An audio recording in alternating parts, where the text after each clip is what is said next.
Indonesia recorded the highest rice production and grain reserves in our history. We are now self-sufficient in rice, and we are starting now to export rice to other nations in need, including providing rice for Palestine. We are building resilient food supply chains, strengthening farmer productivity, investing in climate-smart agriculture to ensure food security for our children and for the children of the world.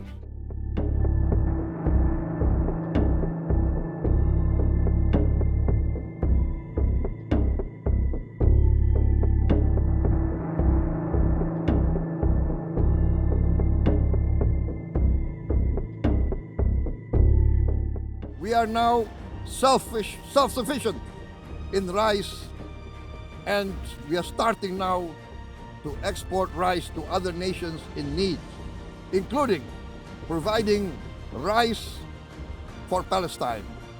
We are confident in a few years' time, Indonesia will be the granary of the world.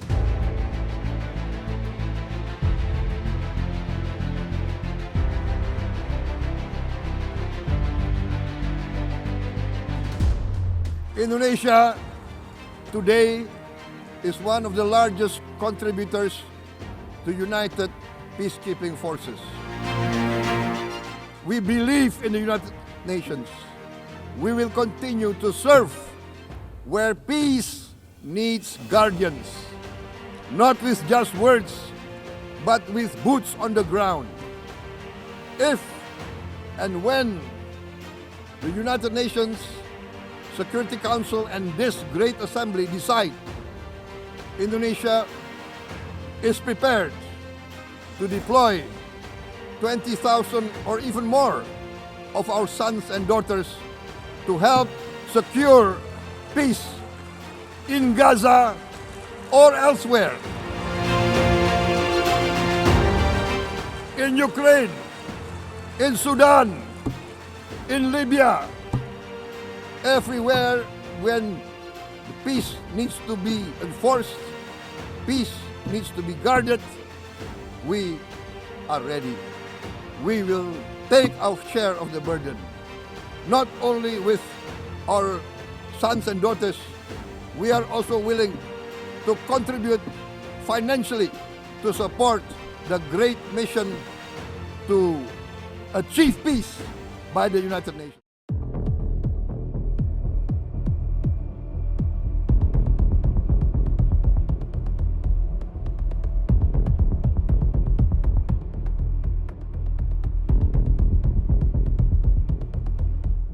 My friend, great speech.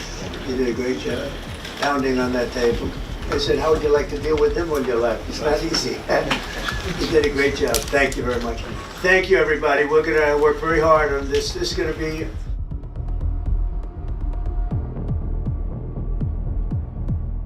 Appreciate it. To me, the job you've done is incredible, so I appreciate it. Thank you. Well, Mr. President, if you don't mind, on behalf of everyone, first of all, thank you very much for hosting such an important meeting at such an important time. I think I will just make it very brief. The only reason we're here is to stop the war.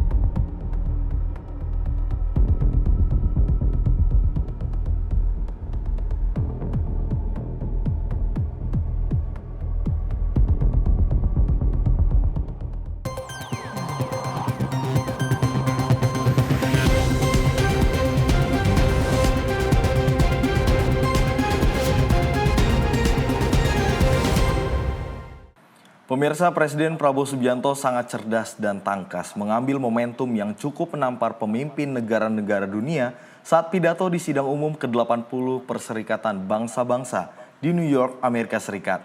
Pidato Presiden juga membuat rakyat Indonesia semakin bangga dengan gaya pidato Prabowo yang tactless dan pauseless, sehingga membuat kepercayaan dan kepuasan publik dalam negeri tentunya meningkat. Dan malam hari ini kita akan membahas terkait dengan pidato yang sangat menggembarkan dari Presiden Prabowo Subianto bersama dengan narasumber kita pada malam hari ini, Direktur Eksekutif Skala Survei Indonesia, Bang Abdul Hakim MS. Bang Ab, selamat malam Bang Ab. Selamat malam Mas Andi.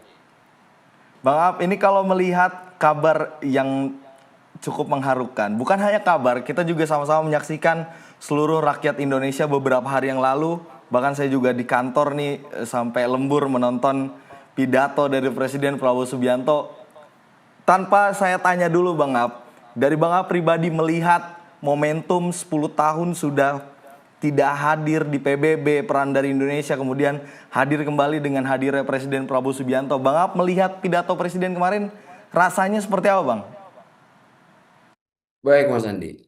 Iya ya, melihat Pak Prabowo pidato di depan United Nations General Assembly atau Sidang Umum Perserikatan Bangsa-Bangsa dengan narasi sistematis, retorika yang cukup baik, dengan patos atau gaya delivery yang sampai menggerbek meja, dan di luar itu semua substansi yang dikemukakan Pak Prabowo itu betul-betul monumental karena memiliki kontradiksi dengan pandangan negara yang dipandang sebagai polisi dunia dalam tanda kutip selama beberapa ratus tahun terakhir. Ada secara pribadi Mas Andi ya, saya sangat bangga gitu. Kalau ada diksi di atas bangga, apa ya? Mungkin saya secara emosi memiliki rasa haru yang sangat mendalam dengan melihat Pak Prabowo tampil kembali di panggung dunia setelah beberapa dekade terakhir. Hal ini tidak pernah kita temui, bahkan mungkin setelah era Presiden Soekarno, hal semacam yang kita peroleh terkait dengan situasi yang ditunjukkan oleh Prabowo Subianto ini belum pernah kita kenyam lagi. Nah, kemarin melihat Pak Prabowo dengan gestur firm, substansi yang mapan, arah kebijakan dalam negeri dalam konteks politik internasional terlihat jelas. Sikap kita terkait multilateralisme, sikap kita terkait ketimpangan global, sikap kita bahkan terkait perjuangan membantu Palestina merdeka, substansinya terekam betul di dalam pidato Pak Prabowo yang secara urutan menjadi kepala negara atau kepala pemerintahan yang memberikan sambutan nomor 3 setelah Brazil, Amerika Serikat, dan juga kita gitu di urutan nomor 3. Betul-betul saya memiliki rasa haru yang mendalam, menggelegar, firm, kemudian mungkin yang selama ini saya melihat Indonesia itu terus pada posisi inferior ketika dalam pergulatan percaturan diplomasi internasional.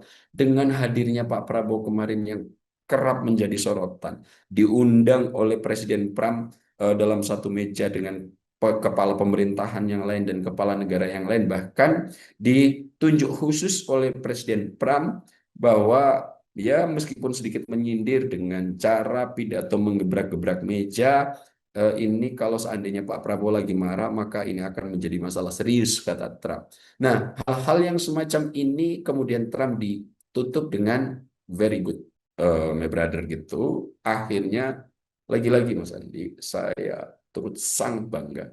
Setelah sekian lama kita merasa inferior di kalangan kancah politik internasional, hadirnya Pak Prabowo menggugah kembali, membangkitkan kembali apa yang hilang selama beberapa puluh tahun terakhir di kalangan Indonesia, yaitu pride di kalangan internasional, di mana kita merdeka menjadi salah satu negara dengan ujung tombak terdepan menjembatani perwakilan suara-suara negara global. So, kemarin kembali lagi, saya mungkin secara pribadi kalau Mas Andi mengatakan itu sangat bangga jika ada diksi di atas bangga gitu ya. Mungkin saya memiliki rasa haru yang cukup luar biasa terhadap kehadiran Pak Prabowo di podium dengan nomor urut 3. Selain retorikanya mantap, substansinya juga menunjukkan jelas arah dari politik luar negeri Indonesia, Mas Andi.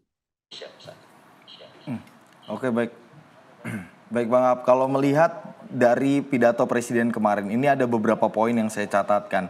Ini yang pertama, Presiden membuka soal isu rasisme dan sejarah soal penjajahan. Di sini didetailkan bahwa tantangan dunia ke depan ini masih dengan diwarnai rasisme, kemudian juga tentunya dengan kebencian. Kemudian juga Presiden juga sempat menceritakan bahwa pengalaman pahit dari bangsa Indonesia adalah soal penjajahan dari kolonialisme. Dan ini sangat-sangat membutuhkan bantuan dari negara-negara yang kuat seperti itu. Nah, kemudian yang saya tekankan adalah Presiden juga dalam forum ini Bang Ab, di awal-awal pidatonya adalah menekankan bahwa pentingnya menolak doktrin si kuat dan si lemah. Ini sebenarnya wujud dari pemberontakan Indonesia, bahwa Presiden selama ini melihat kondisi dunia global ini hanya dimonopoli oleh negara-negara tertentu saja Bang Ab.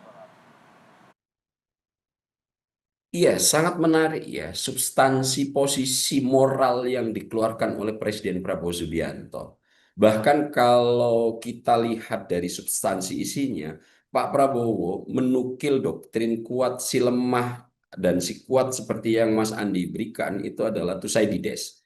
Eh, Paradigmanya adalah the strong can do what they can. Jadi orang-orang yang kuat ini kadang-kadang seenaknya aja melakukan apapun yang mereka inginkan.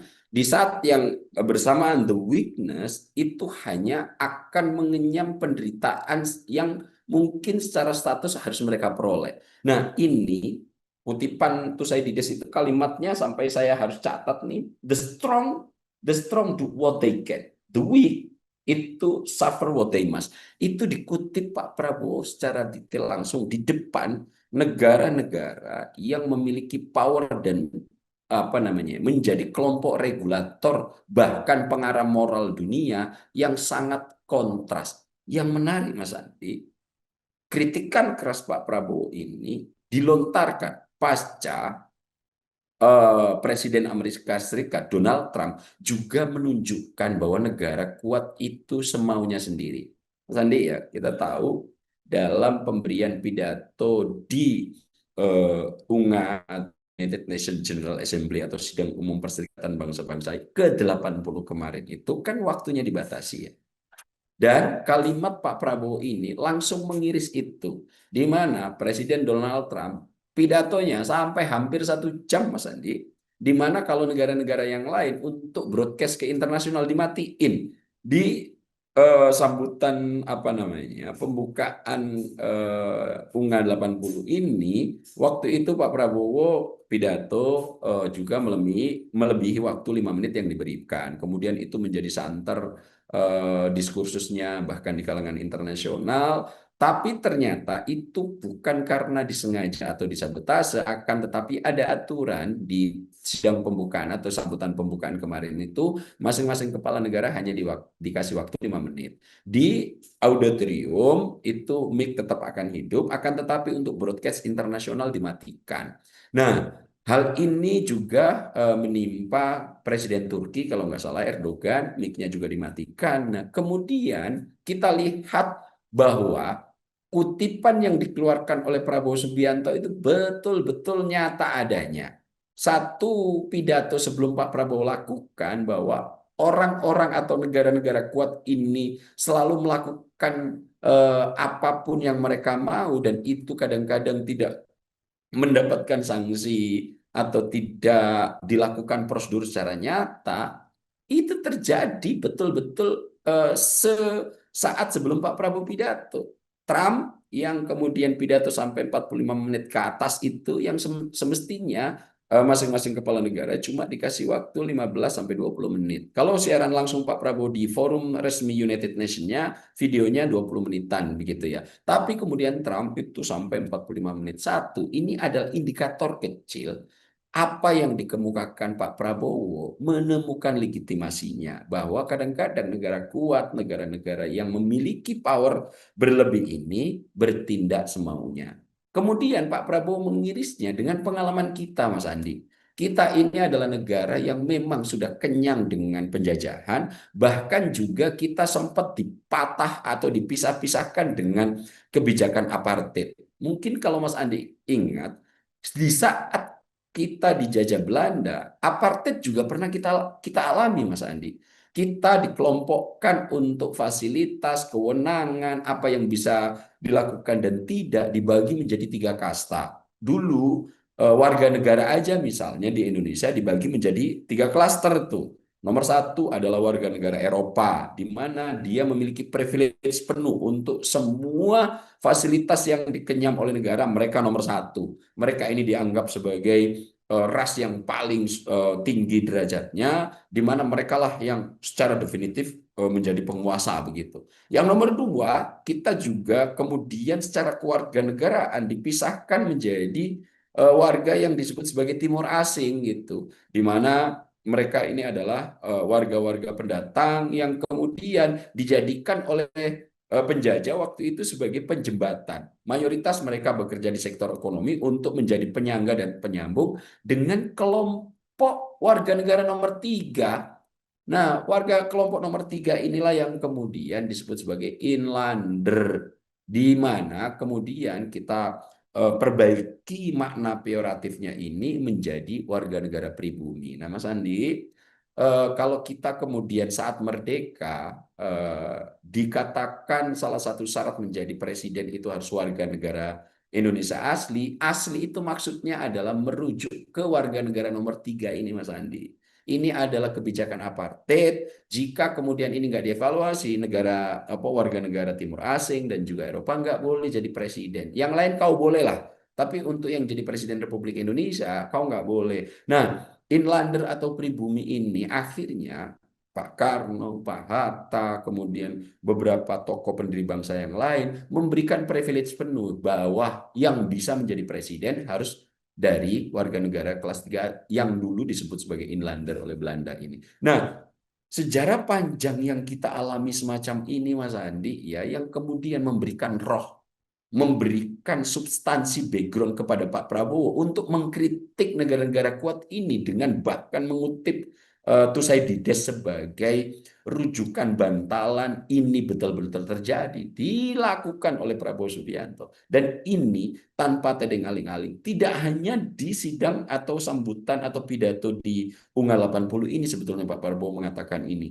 Dulu di beberapa forum internasional, di Antalya Forum di Turki dan lain-lainnya, Pak Prabowo selalu mengkritik kuat negara-negara apa namanya imperialis ini, selalu mengajari negara-negara berkembang atau global south untuk melakukan moral A, B, C, D, H, I, J, yang kemudian setelah kita ikut justru mereka melakukan penegasan dan pengingkaran terhadap nilai-nilai yang mereka ajarkan kepada negara-negara global south termasuk terhadap Indonesia. Dan ini yang lagi-lagi membuat saya sangat bangga Pak Prabowo berani melakukan kritik keras bahkan setelah saat Presiden Donald Trump yang meragukan peran PBB, meragukan forum-forum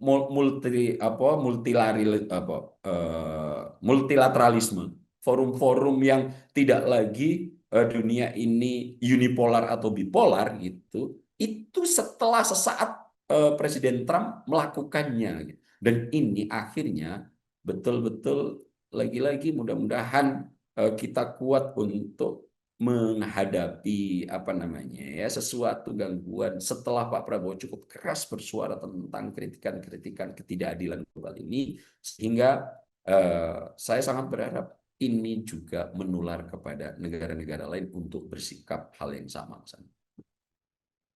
Oke, baik Bang Ab, kalau melihat dari sebelum kita membahas soal bagaimana dampaknya usai dari pidato keras dari Presiden Prabowo Subianto soal bagaimana menggaungkan perdamaian di seluruh dunia, kalau Bang Ab sendiri menilai ini kan digelarnya di New York, kemudian di markas PBB yang tentunya semua negara hadir di sana, dan mengapa kira-kira dari pidato Presiden Trump saat itu cukup keras mengkritik bahkan dalam tanda kutip menihilkan peran dari PBB untuk perdamaian di dunia ini. Kira-kira faktor apa Bang Ab? Apakah karena posisinya saat ini aliansi tradisional sudah berbelok arah, berbeda pilihan dengan Amerika Serikat, atau ada faktor-faktor politik lain Bang Ab?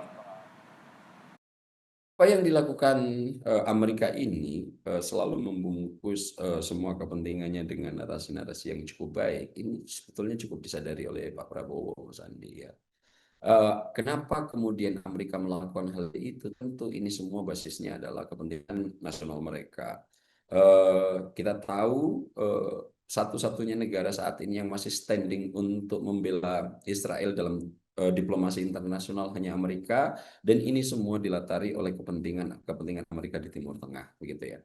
Nah, kalau kita lihat secara lebih luas, kenapa kemudian Donald Trump dan atau junta Amerika Serikat ini masih kekeh untuk melakukan ini? Karena kalau seandainya Israel itu nanti betul-betul apa namanya ya, yang keinginannya tidak dipenuhi, maka Amerika punya potensi kehilangan pangkalan udara terbesar atau pangkalan militer terbesarnya di Timur Tengah. Kita tahu Mas Andi, seandainya saya apa namanya simplifikasi gitu ya, bahwa Israel sejatinya adalah tangan kepanjangan Amerika yang ada di Timur Tengah. Ini adalah pangkalan terbesar Amerika di dunia selain di Amerika Serikat sendiri, dan itu menjadi penyalur atau proksi dalam tanda kutip kepentingan Amerika Serikat yang ada di Timur Tengah. Itu kenapa kemudian meskipun saat ini semua negara aliansi klasik dari Amerika Serikat sudah mengemukakan misalnya soal satu pengakuan kedaulatan sebagai entitas negara yang berdaulat penuh. 5 anggota Dewan Keamanan PBB, Rusia, Cina, atau Tiongkok, kemudian Prancis dan Inggris, 4 diantaranya itu semua sudah mengakui Palestina sebagai sebuah entitas negara berdaulat. Saat ini satu-satunya negara yang masih kemudian belum mau untuk apa namanya memberikan pengakuan kedaulatan terhadap Palestina cuma Amerika Serikat. Alasannya sederhana bahwa kepentingan Israel untuk membela diri harus terus diberikan. Nah, konteks ini kemudian di-counter oleh Pak Prabowo Subianto dengan argumentasi dan narasi yang cukup menurut saya ciamik ya, yang selama ini belum pernah disuarakan oleh Indonesia sebagai sebuah strategi. Israel dalam konteks Indonesia akan mau mengakui sebagai negara berdaulat penuh dan kita akan membuka hubungan diplomatik. Syaratnya adalah Palestina merdeka dulu. Selama ini pendekatan two-state solution, di mana ini menjadi apa namanya pandangan akhir kita untuk konteks konflik Israel-Palestina, Indonesia akan kemudian mengakui Israel sebagai sebuah entitas negara apabila dalam waktu bersamaan Palestina diberikan pengakuan sebagai negara berdaulat penuh. Dan itu dikemukakan secara vulgar oleh Pak Prabowo. Narasi ini selama kita ingin membantu Palestina belum pernah terkemuka secara vulgar di pentas politik internasional, Mas Adi. Ini diawali oleh Prabowo Subianto dan bagi saya sangat rasional. Argumentasinya menjadikan kalau ingin Israel-Palestina ini sebagai konflik yang harus segera diatasi dengan perdamaian, akui dulu Palestina sebagai entitas negara berdaulat, batas-batasnya ditentukan, kemudian dalam hal yang waktu bersamaan baru solusi untuk pengakuan terhadap Israel dalam konteks Indonesia akan dilakukan juga hal yang sama. Bahkan Pak Prabowo mengeluarkan pernyataan siap mengirimkan pasukan perdamaian di wilayah-wilayah konflik ini dengan mengirim bala bantuan militer sampai 20.000 tentara, Mas Andi. Ini tentu sikap yang sangat clear, jelas terkait dengan politik global dan sikap terkait konflik Palestina dan Israel.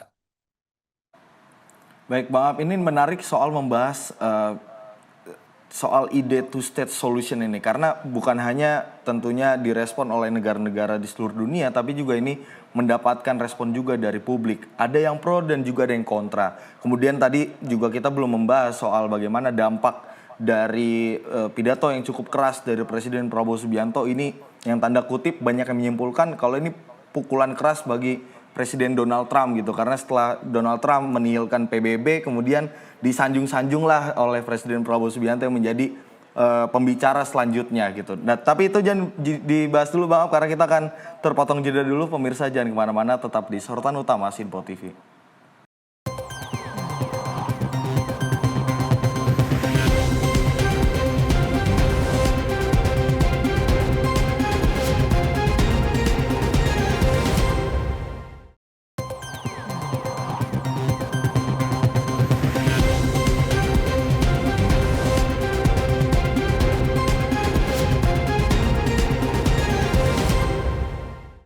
Terima kasih pemirsa, Anda masih di Sorotan Utama Sinpo TV, masih bersama dengan narasumber kita pada malam hari ini terkait membahas soal situasi global saat ini dan tentunya seruan perdamaian bagi Palestina. Dan masih bersama Direktur Eksekutif Skala Survei Indonesia, Bang Abdul Hakim MS.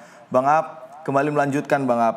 Kalau melihat dari ide two-state solution, ini sebenarnya kalau saya riset seperti itu, ini perjanjian bisa dilihat dari perjanjian Oslo tahun 93 dan ide two-state solution ini sudah berkali-kali didorong oleh beberapa negara seperti itu, tapi hasilnya tetap nihil seperti Bang Ab. Ini sebenarnya faktor apa yang membuat ide two-state solution ini? Sebenarnya kan ini sebuah hal yang baik, bahwa Presiden juga kemarin, Presiden Prabowo sempat mengatakan saat jadi panelis juga membandingkan kalau negara-negara konflik ini tidak hanya soal kekerasan saja, bahkan beliau menyandingkan Korea Utara dengan Korea Selatan gitu kan. Tidak ada berbenturan fisik, hanya ada perang ekonomi walaupun saling dingin satu sama lainnya. Bang Ab sendiri menilai seperti apa, Bang?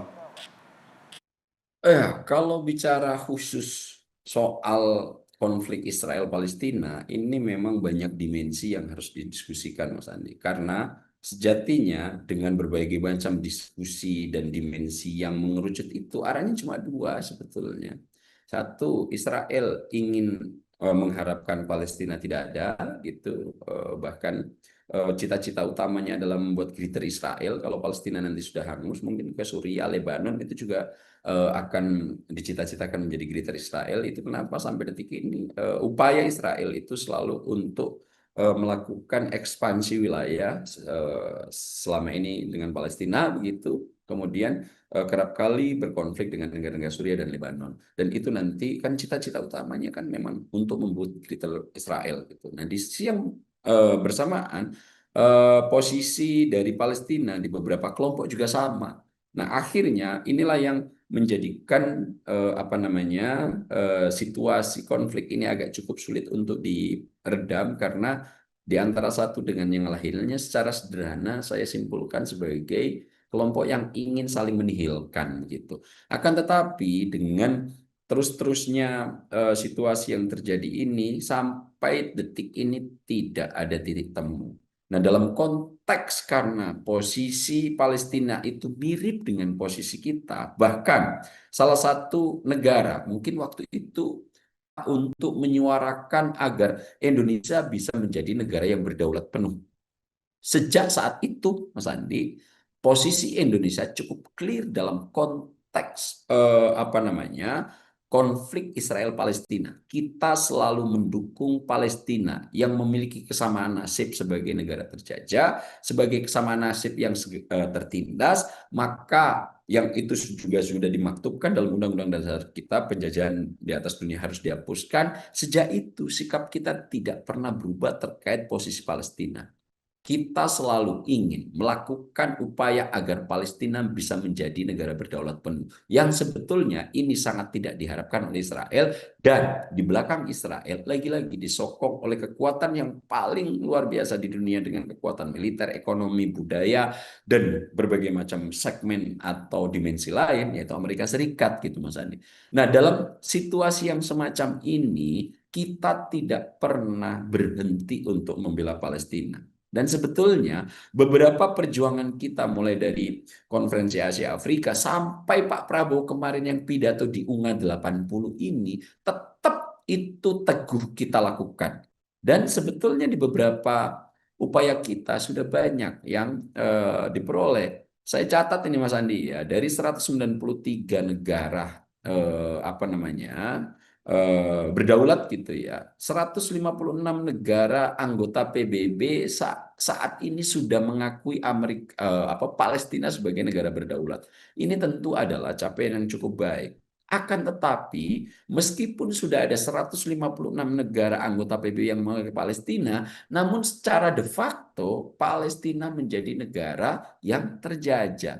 Nomor dua, sebetulnya ini yang akhirnya ada gejala baik, Mas Andi, bahwa saat ini Amerika mulai terbelah aliansi klasiknya begitu.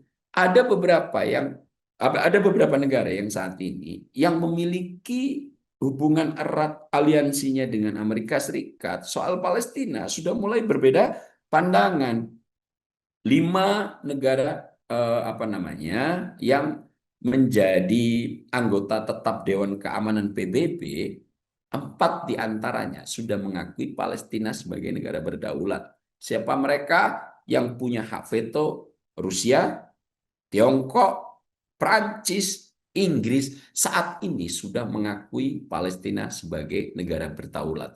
Dari 5 anggota tetap Dewan Keamanan PBB, tinggal Amerika Serikat yang masih tidak mau melakukan hal serupa 4 negara anggota Dewan Keamanan PBB yang lain. Yang kemudian ini mengguncang Mas Andi ya. Bahkan saat ini beberapa negara yang menjadi aliansi klasik terkait dengan hubungan dengan Amerika Serikat dan bahkan kerap kali dinarasikan membeo ketika kebijakan-kebijakan Amerika Serikat itu untuk satu apa namanya penetrasi politik internasional. Saya catat ada Rusia, Prancis, Inggris, Amerika, kemudian ada yang baru mengakui ini Mas Andi, yang menjadi sekutu AS, Portugal, Australia, Kanada, dan United Kingdom atau Inggris yang baru dari 4 anggota Dewan Keamanan PBB ini mengakui Israel apa namanya Palestina sebagai negara berdaulat. Ini yang kemudian kemarin Trump mencoba untuk akhirnya tidak setuju ini dan menihilkan peran PBB. Nah, inilah yang sebetulnya disentil total oleh Prabowo Subianto terkait dengan kutipan apa dari Thucydides tadi, yang kuat berperilaku seenaknya, yang lemah kemudian mengalami penderitaan dari apa yang kemudian dilakukan secara semena-mena oleh si kuat ini. Ini menampar keras betul-betul apa yang dilakukan oleh negara-negara kuat, terutama kalau kita teropong dari kemarin itu adalah Amerika Serikat, kan dari semua anggota Dewan PBB gitu, anggota PBB yang agak berbeda misalnya terkait dengan konflik Timur Tengah, ini hanya Amerika Serikat gitu. Nah, ini kemudian dalam satu sisi Mas Andi, meskipun ini belum cukup signifikan, apa yang kita lakukan sudah menuai hasil. 4 di antara 5 anggota Dewan Keamanan PBB dengan diplomasi yang cukup kerap kita lakukan telah mengakui Palestina sebagai negara berdaulat. Inggris, Kanada, Prancis, Belgia, kemudian ada Australia juga mengakui Palestina sebagai negara berdaulat. Ini menjadi guncangan gelombang besar, gempa dalam percaturan politik global menurut saya. Karena apa? Ternyata dunia sudah tidak lagi unipolar, dunia sudah tidak lagi bipolar, tapi dunia betul-betul saat ini sudah terdiversifikasi menjadi multipolar. Semua kekuatan-kekuatan tersebar merata, meskipun dalam hal beberapa sektor masih ada 1-2 negara yang cukup punya hegemoni kuat, akan tetapi keberanian aliansi klasik Amerika untuk berbeda pendapat di satu isu yang betul-betul Amerika terjun langsung di dalamnya, ini menjadi gempa percaturan peta global setelah United Nations General Assembly atau UNGA 80 ini. Saya yakin menjadi pemantik awal untuk multipolaritas ini segera menjadi isu baru terkait dengan percaturan internasional. Bang Ab, ini kan menarik soal bagaimana membahas negara-negara aliansi tradisional atau tadi Bang Ab sampaikan adalah aliansi klasiknya Amerika Serikat. Ini yang paling terdekat adalah Inggris, bahkan berbeda haluan sampai 180 derajat mendukung kemerdekaan dari Palestina. Kalau melihat situasi seperti ini Bang Ab, ratusan negara sudah menyatakan bahwa mendukung atau mengakui Palestina sebagai negara yang berdaulat. Lantas sebenarnya harusnya seperti apa memanfaatkan situasi yang dalam tanda kutip juga Amerika Serikat saat ini sudah terpojok, tapi posisinya adalah Amerika Serikat memiliki hak veto Bang Ab. Apakah dalam situasi seperti ini reformasi untuk veto di PBB ini bisa dilakukan atau harusnya memanfaatkannya seperti apa Bang? Nah, inilah momentumnya Mas Andi sebetulnya ya. Aliansi klasik untuk veto menentukan arah dunia anggota keamanan PBB. Saya yakin akan menjadi diskursus baru. Harusnya ya, saya sangat berharap hal-hal semacam ini segera di follow up dengan aksi konkret. Tidak hanya menjadi wacana, biar Trump apa yang dipidatokan kemarin PBB sebagai lembaga yang tidak terlalu berfungsi maksimal itu tidak terjadi lagi. Dan itu sebetulnya yang secara definitif Pak Prabowo langsung tantang di sidang kemarin itu. Apa? Langkah konkretnya adalah segera kita membentuk aliansi pasukan keamanan di wilayah-wilayah konflik, dan Indonesia berkomitmen penuh akan bisa dan mampu dan mau mengirim minimal 20.000 pasukan penjaga keamanan di wilayah-wilayah konflik ini. Nah, inilah yang kita tunggu, Mas Andi.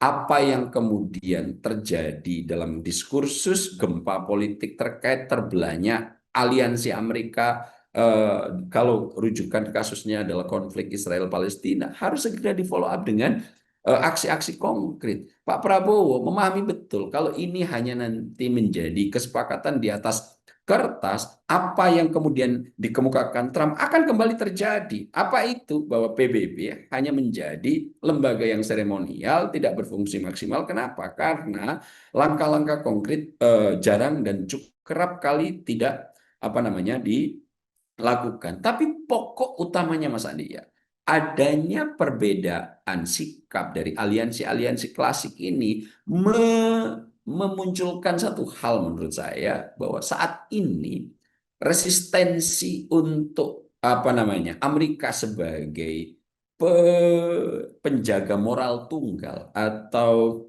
yang biasa melakukan upaya-upaya untuk mendefinisikan moral-moral negara dunia mulai terkikis nih, Mas Andi.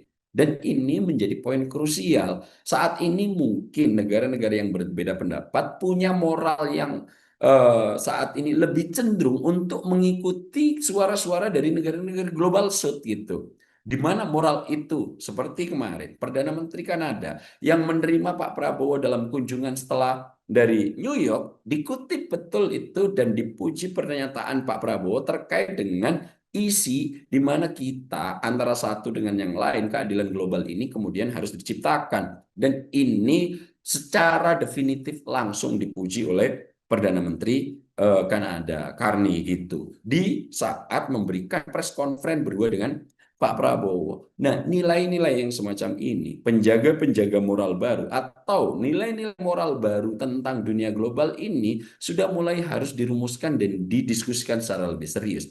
Amerika yang selalu menggaung-gaungkan HAM, yang kemudian selalu menggaung-gaungkan demokrasi dan lain sebagainya, untuk di sektor Israel dan Palestina tidak begitu mengemuka. Nah, saat ini moralnya sudah mulai bergeser nih, Mas Andi, di mana negara-negara mayoritas global north atau wilayah-wilayah yang ada di area utara atau dikonsepsikan sebagai negara-negara yang memiliki tingkat ekonomi lebih maju dari negara-negara yang ada di global south, itu sudah mulai terjembatani untuk bagaimana penentuan moral dunia yang selama ini Amerika cukup mendominasi. Nah, adanya perbedaan sikap terkait dengan Amerika dan negara-negara aliansinya, satu hal ini sudah mulai ada pergeseran nilai moral di mana HAM menjadi rujukan paling utama ketimbang dengan keputusan atau kepentingan nasionalnya. Kenapa? Karena negara-negara aliansi Amerika ini saat ini di internal negara mereka masing-masing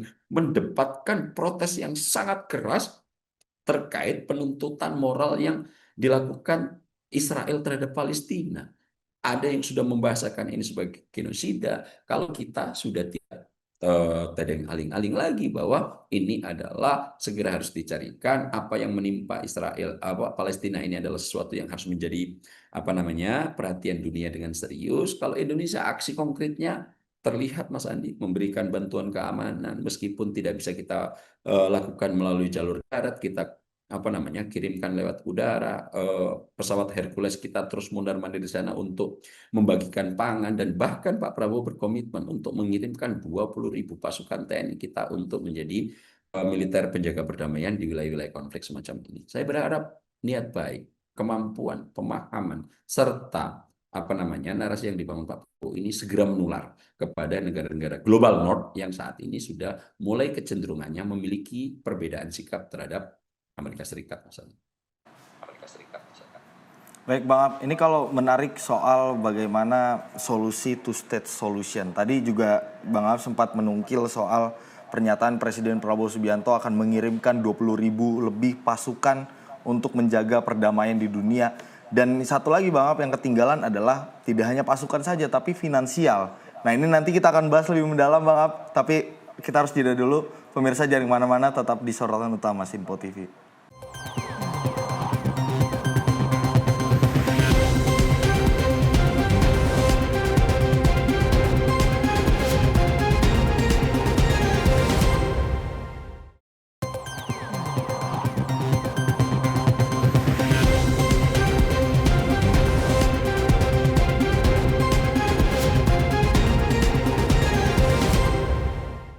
Pemirsa, Anda masih di Sorotan Utama Sinpo TV, masih bersama dengan narasumber kita pada malam hari ini, Direktur Eksekutif Skala Survei Indonesia, Bang Abdul Hakim MS. Bang Ab, tadi Bang Ab sempat mengatakan kalau Presiden siap mengirimkan 20.000 lebih pasukan untuk menjaga perdamaian. Dan salah satunya adalah perdamaian di Gaza tentunya, menciptakan perdamaian di sana. Tapi yang menarik adalah setelah pernyataan akan mengirimkan pasukan, Presiden juga menyampaikan kalau kami juga siap membantu secara finansial. Nah ini yang cukup menjadi perhatian. Kayaknya saya baru pertama kali mendengarkan Presiden atau pemimpin negara menyampaikan secara gamblang kita siap membantu secara finansial. Biasanya kan hanya kita akan mengirimkan pasukan perdamaian, kita akan menjaga perdamaian di sini. Tapi ini hal yang berbeda, sebuah hal yang baru. Bang Ab melihatnya seperti apa? Apakah benar Indonesia sebegitu kuatnya bahwa dengan pernyataan Presiden Prabowo Subianto akan membantu secara finansial juga Bang Ab untuk perdamaian di dunia ini? Apa yang dilakukan dan dikemukakan Pak Prabowo bukan tanpa bukti, Mas Andi. Jadi kalau kita telusuri saat ini dalam sejarah politik domestik kita mengalami swasembada pangan itu mungkin baru pada Presiden Soeharto. Setelah itu kita tidak lagi pernah mengalami surplus beras misalnya atau swasembada pangan. Nah di era Pak Prabowo ini adalah era di mana itu terulang kembali. Dan apa yang kemudian terjadi setelah kita surplus beras, Mas ini salah satunya adalah surplus beras ini kita kirimkan ke Palestina untuk membantu saudara-saudara kita ini yang dalam posisi kelaparan, dalam posisi blokade, dalam posisi yang tidak cukup membahagiakan karena aksi okupasi kuat dari Israel ini sudah dilakukan, Mas Andi. Apakah kita sekuat itu? Iya, saat ini kita sudah surplus beras dan Pak Prabowo sudah salah satunya memamerkan itu dalam pidatonya dan sudah dikirimkan ke